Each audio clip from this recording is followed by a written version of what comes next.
नमस्कार, भारत एक्सप्रेस देख रहे हैं आप और मैं हूं आप सबके साथ अनूप। लोकसभा में महिला आरक्षण संशोधन विधेयक पारित नहीं हो सका। बीजेपी अब इस मुद्दे को जनता के बीच ले जाकर यह संदेश देने की रणनीति पर काम कर रही है कि महिला आरक्षण जैसे ऐतिहासिक कदम को विपक्ष ने रोक दिया।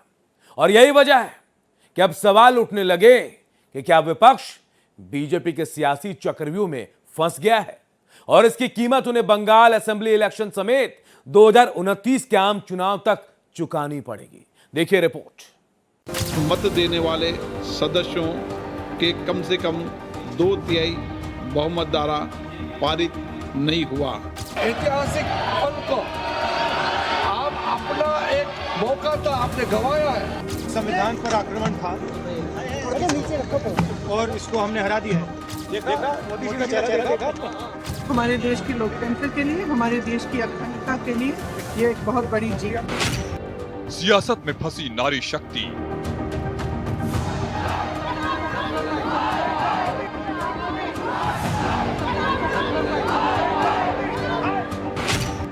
विपक्ष को कीमत चुकानी पड़ेगी।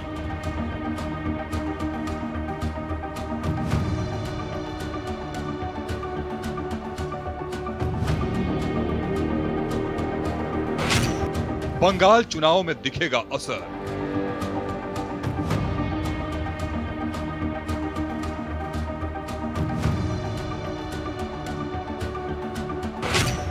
बीजेपी का बड़ा विरोध प्रदर्शन।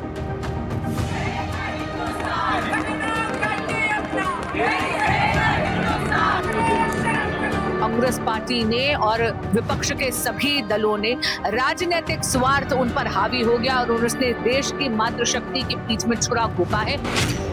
2029 का रास्ता हुआ साफ।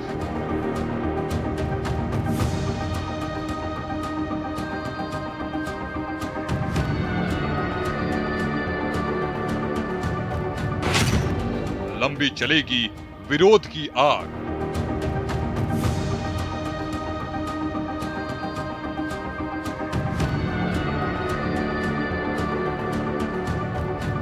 महिलाओं के लिए लोकसभा और विधानसभाओं में 33% आरक्षण को लेकर केंद्र सरकार संसद में संविधान संशोधन विधेयक लेकर आई। हालांकि महिला आरक्षण विधेयक लोकसभा में पारित नहीं हो सका। राजनीतिक जानकारों का मानना है कि बहुमत नहीं होने के बाद भी विधेयक लाकर बीजेपी ने बड़ा राजनीतिक दांव खेला है। इसने सत्ता पक्ष और खास तौर पर बीजेपी के हाथ में एक ऐसा मुद्दा थमा दिया है जिससे पार पाना विपक्ष के लिए बेहद मुश्किल होगा। खास तौर पर पश्चिम बंगाल और तमिलनाडु विधानसभा चुनाव के लिए मतदान होना अभी बाकी है और ऐसे में बीजेपी इसे भुनाने में कोई कसर नहीं छोड़ेगी।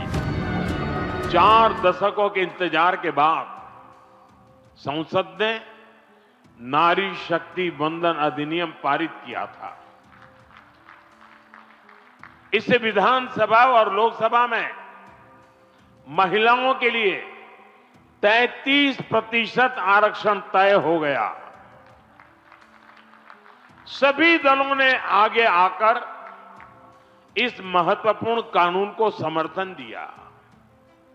अब महिलाओं को ये जो हक मिला है ना, इस हक को लागू करने में देर नहीं होनी चाहिए।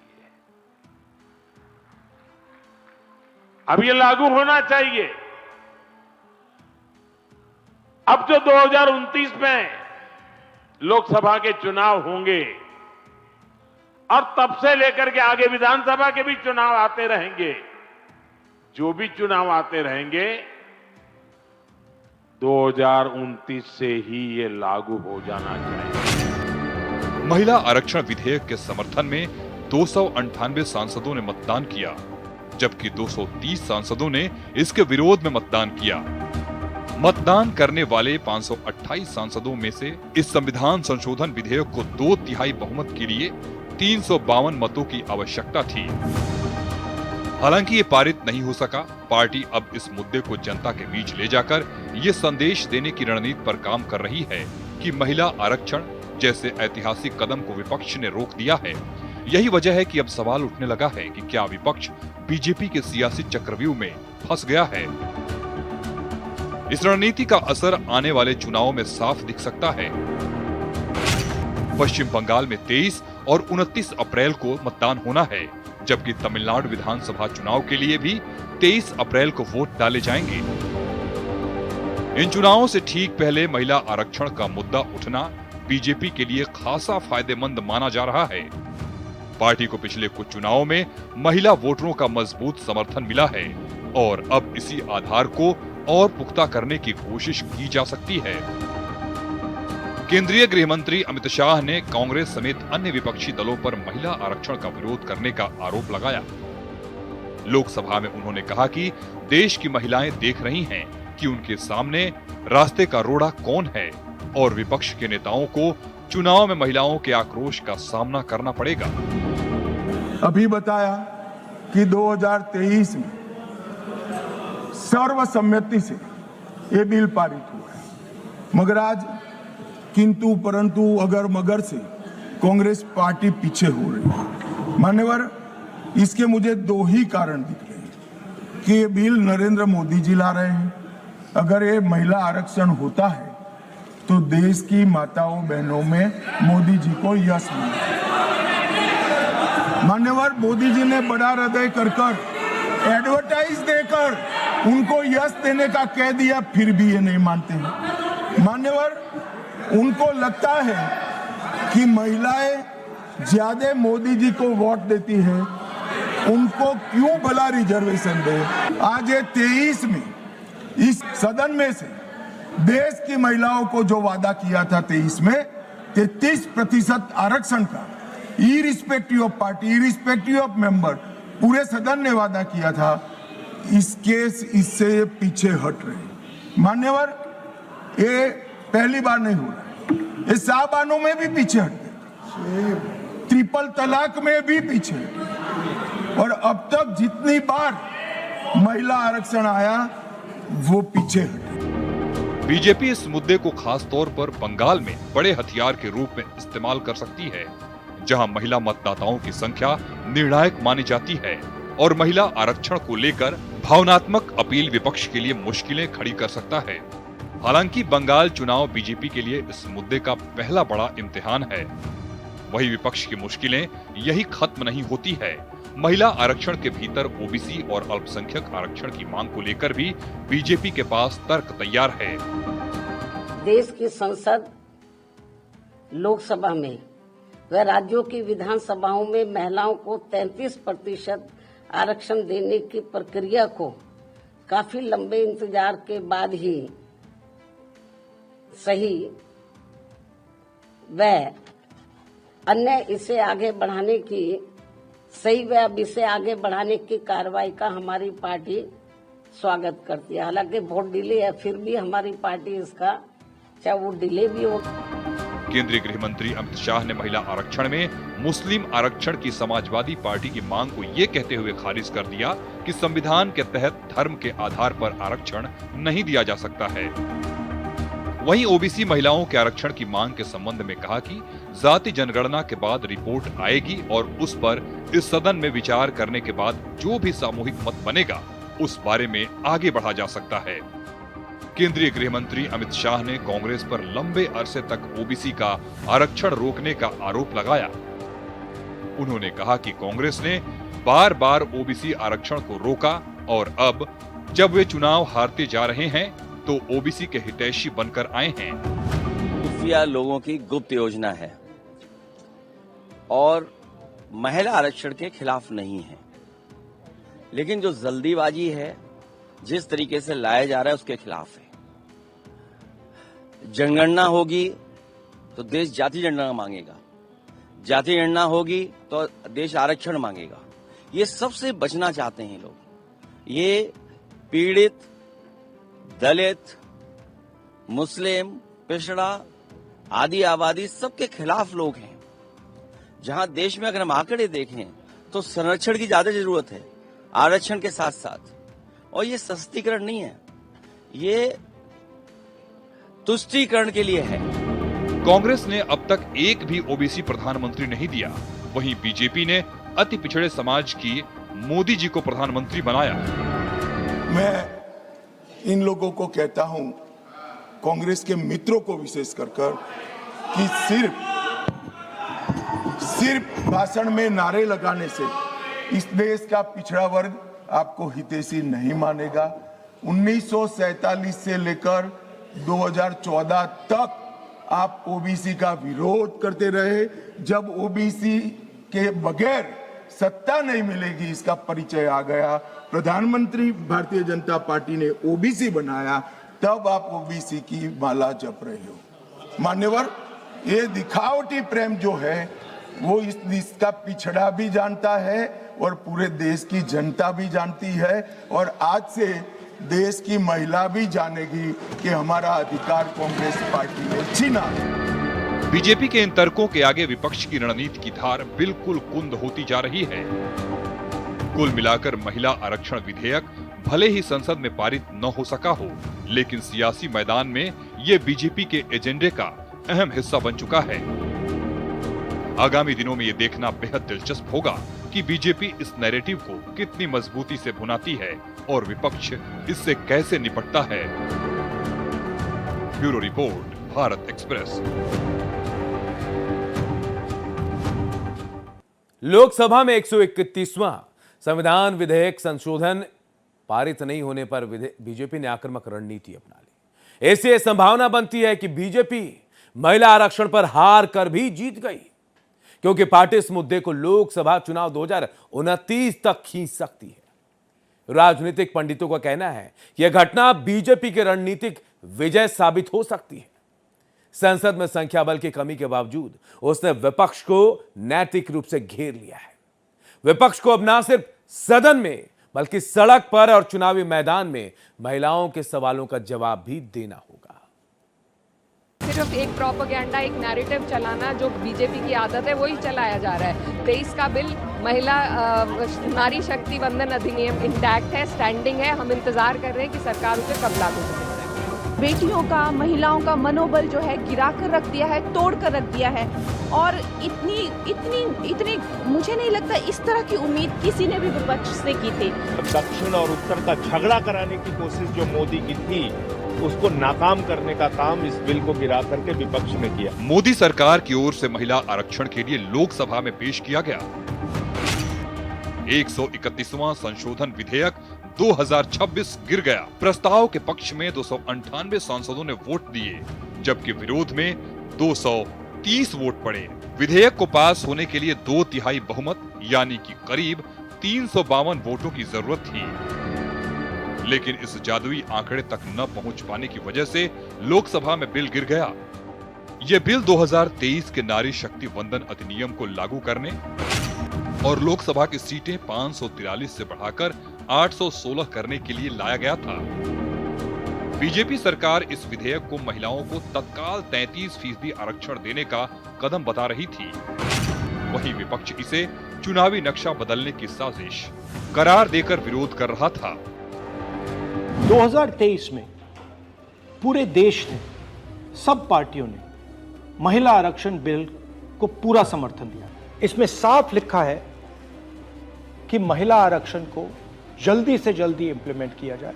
यहां मैंने कहा है कि 2019 में महिला आरक्षण इंप्लीमेंट हो जाना चाहिए। भाई और बहनों, अब बहुत बड़ी बेईमानी की जा रही है और प्रधानमंत्री आपकी भागीदारी आपसे छीन रहे हैं और आपको झूठ बोलने की कोशिश कर रहे हैं। हम आपको पिछड़े वर्ग से चोरी नहीं करने देंगे। हिस्सा चोरी बंद करो। पिछड़ा वर्ग, दलित, आदिवासियों को उनका हक दो। अब इस बिल के पास होने पर जहां विपक्ष इसे अपनी बड़ी जीत के रूप में पेश कर रहा है, वहीं सत्ता पक्ष हैरान है और वो इसे देश की आधी आबादी के साथ किया गया धोखा बता रहा है। अब सवाल ये है कि क्या बीजेपी ने बिल पास न होने के बावजूद राजनीति की बड़ी जंग जीत ली है? अगर राजनीतिक पंडितों के आकलन को सही माने तो इसका जवाब हाँ है। लोकसभा में बिल गिरने के बाद बीजेपी ने इस मुद्दे को राष्ट्रीय स्तर पर भुनाने का बड़ा फैसला कर लिया है। उसने देशव्यापी अभियान चलाकर विपक्ष को महिलाओं का दुश्मन साबित करने की रणनीति बनाई है। एनडीए ने यह तय किया है कि अगर सड़क पर संघर्ष करके पूरे देश को विपक्ष की सच्चाई से अवगत कराया जाएगा। बीजेपी का तर्क है कि 2023 का कानून तो पास हो चुका था, लेकिन विपक्ष ने संशोधन के जरिए इस कानून को तुरंत लागू करने का मौका खो दिया। ऐसा करके उसने देश की आधी आबादी यानी महिलाओं को उनका हक हासिल करने से वंचित कर दिया है।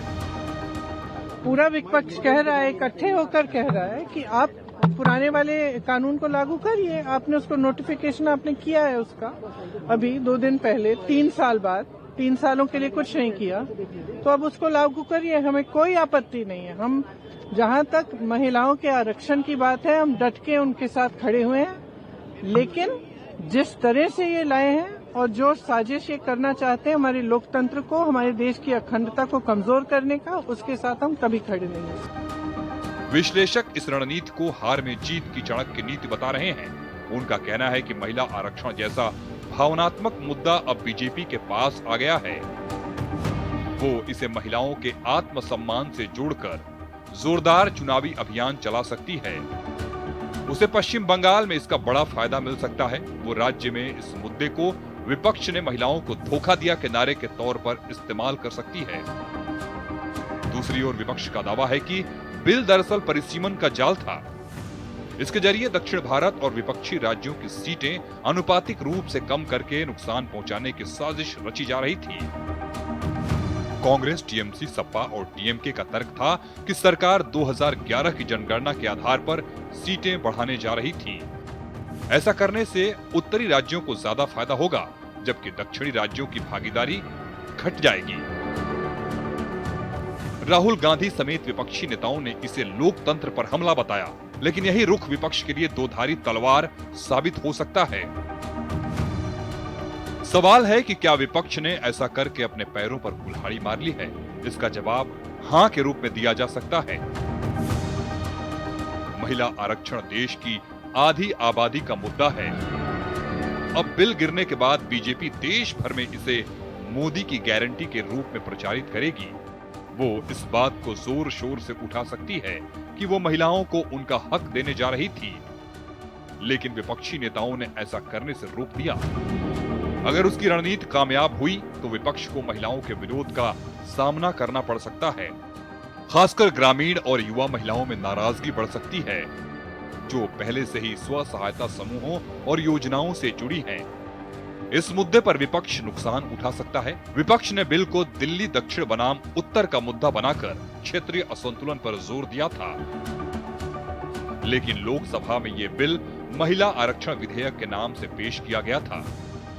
ऐसे में राष्ट्रीय स्तर पर यह मुद्दा विपक्ष की महिला विरोधी छवि बना सकता है। दक्षिण के राज्यों में भले ही बीजेपी की रणनीतिक ज्यादा फायदा न हो, लेकिन उत्तर भारत, मध्य भारत और पूर्वी राज्यों में विपक्ष का महिला वोट बैंक गड़बड़ हो सकता है। मोदी सरकार पहले ही लाडली बहन, उज्ज्वला जैसी योजनाओं के जरिए महिला सशक्तिकरण को अपना ब्रांड बना चुकी है। पीएम मोदी अपने हर एक संबोधन में महिलाओं को आगे बढ़ाने की बात करते हैं। ऐसे में अब उनके नेतृत्व में बीजेपी इस मुद्दे पर ज्यादा आक्रामक हो सकती है।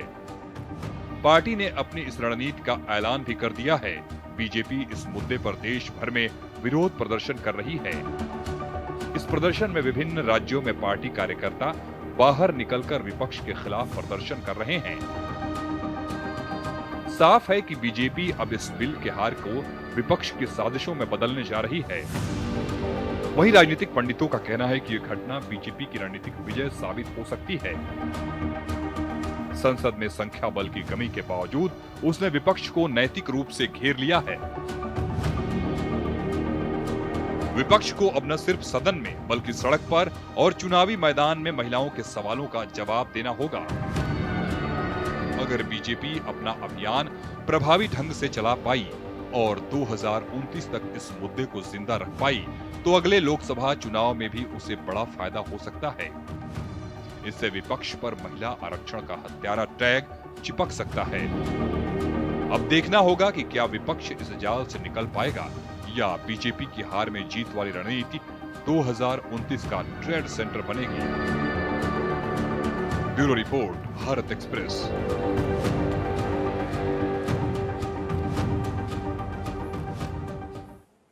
लोकसभा में 131वां संविधान संशोधन विधेयक पारित नहीं हो सका, लेकिन महिला आरक्षण कानून यानी नारी शक्ति वंदन अधिनियम 2023 लागू हुआ है। ऐसे में मोदी सरकार के पास जनगणना और परिसीमन के बाद 2029 तक आरक्षण लागू करने का रास्ता है। साथ ही मौजूदा 543 सीटों पर भी आरक्षण लागू करने का विकल्प मौजूद है।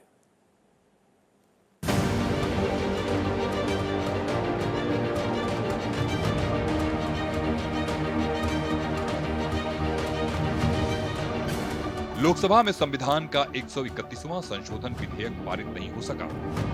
इस बिल को पास कराने के लिए 2/3 बहुमत की आवश्यकता थी, लेकिन सरकार आवश्यक समर्थन जुटाने में विफल रही, जिससे एक बार फिर महिला आरक्षण पर बहस तेज हो गई है। संविधान के मुताबिक इस बिल के गिरने के बाद भी सरकार के पास महिला आरक्षण को लागू करने का रास्ता बना हुआ है, क्योंकि महिलाओं को संसद में 33% रिजर्वेशन देने वाला नारी शक्ति वंदन अधिनियम 2023 अभी भी प्रभावी है। 131वें संविधान संशोधन विधेयक के पारित न होने से आरक्षण लागू करने की प्रक्रिया पर कोई भी असर नहीं पड़ेगा। दरअसल केंद्र सरकार ने 131वें संविधान संशोधन विधेयक के जरिए लोकसभा में सीटों की संख्या बढ़ाकर 816 करने का प्रस्ताव रखा था, जो असफल रहा। इसके बावजूद संविधान के अनुच्छेद 334(a) के तहत ये प्रावधान है कि जनगणना और परिसीमन के बाद महिला आरक्षण लागू कर सकते हैं। बता दें, समाजवादी पार्टी के सांसद रामगोपाल यादव के सवालों का जवाब देते हुए केंद्रीय गृह मंत्री अमित शाह ने स्पष्ट किया था कि जनसंख्या का कार्य जारी है। बहुत ही दुखद है, बहुत दुर्भाग्यपूर्ण है, और आज इस काली रात में मैं इन दुर्योधन और दुशासन जैसी मानसिकता वाली पार्टियों का झंडा जला करके नारी अस्मिता की ज्योति जलाने आई हूँ। इन पार्टियों को, इन विपक्षियों को कभी देश की नारी माफ़ नहीं करेगी। इनको याद रखना चाहिए कि ऑपरेशन सिंदूर हो चाहे कहीं भी हो, हर जगह हर महिला ने अपना कौशल दिखाया है। हर क्षेत्र में जहां महिला को मौका दिया गया है, ये विपक्षी चाहते ही नहीं कि देश की आम महिला पार्लियामेंट तक पहुंचे। संविधान के अनुसार अगर जनसंख्या और परिसीमन 2029 से पहले पूरा हो जाता है तो उसी समय से महिला आरक्षण लागू किया जा सकता है। साथ ही सरकार के पास एक और वैकल्पिक रास्ता है, जिसके तहत परिसीमन को अलग कर मौजूदा 543 सीटों पर ही आरक्षण को लागू कर सकती है।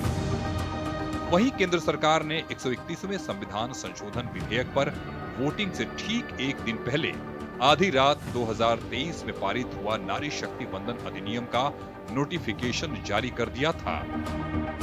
इसी बीच परिसीमन और केंद्र शासित प्रदेशों से जुड़े 2 विधेयक अभी लंबित हैं, जिन्हें मौजूदा लोकसभा कार्यकाल में कभी भी पेश किया जा सकता है। फिलहाल लोकसभा में सीटों की मौजूदा संवैधानिक सीमा 550 ही बनी रहेगी। परिसीमन के बाद भी सीटों का विस्तार या फिर संशोधन के लिए भी संसद में 2/3 बहुमत की जरूरत होगी। इसलिए माना जा रहा है कि सीटों की संख्या बढ़ाना राजनीतिक रूप से चुनौतीपूर्ण होगा। हालांकि अगर सीटों की संख्या बढ़ाए बिना केवल निर्वाचन क्षेत्रों की सीमाओं को पुनर्निर्धारित किया जाए तो आम सहमति बन सकती है। Bureau report, Bharat express.